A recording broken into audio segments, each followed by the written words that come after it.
우크라이나의 대반격에 밀려 황급히 철수하던 러시아 병력 중 지뢰를 밟아 죽거나 다치는 장병이 늘고 있습니다.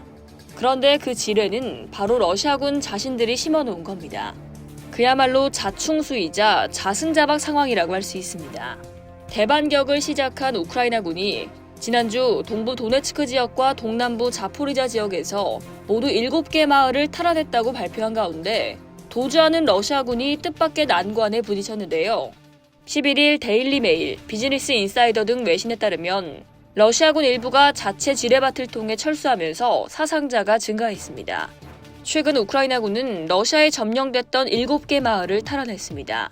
이들 마을 가운데 네스코츠네, 스토로즈헤베, 블라우다트네, 마카리우카 등은 자포리자 지역 경계선 인근의 벨리카 노보실카 남쪽 지역인데요.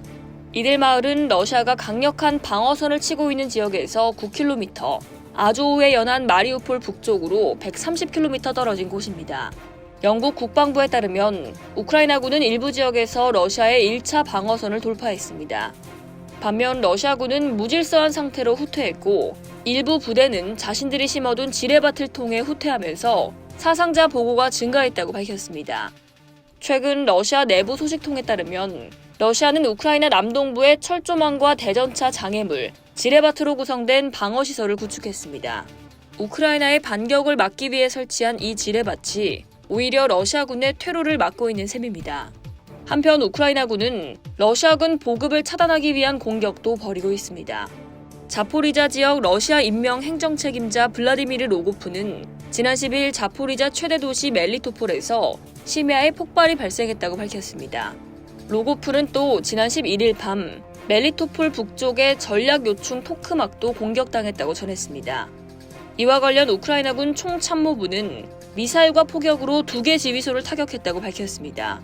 우크라이나군은 지난 여름 이래 러시아군 보급기지와 지휘소, 탄약고, 교량, 철도 등을 공격함으로써 러시아군을 고립시키려는 시도를 지속해왔는데요.